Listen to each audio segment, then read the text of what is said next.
राज्यसभेचे खासदार धनंजय महाडिक यांनी आज केंद्रीय वनमंत्री भूपेंद्र यादव यांची भेट घेऊन महादेवी हत्तीनीला पुन्हा नांदणी मठात परत आणण्याची मागणी केली आहे।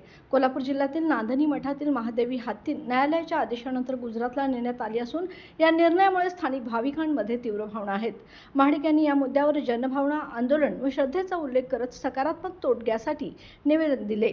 यावर वनमंत्री यादव यांनी कायदेशीर बाबी तपासून पुढील आठवड्यात बैठक घेण्याचे आश्वासन दिले व सर्वतोपरी सहकार्याची ग्वाही दिली आहे।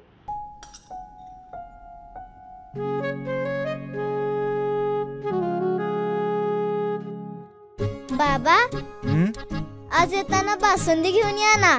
अगं कालच आपण आईचा वाढदिवस होता म्हणून आणली होती ना। ऐकलं, गोकुळची बासुंदी पुन्हा खावीशी वाटतेय। खरं सांगू, मलाही खावीशी वाटतेय।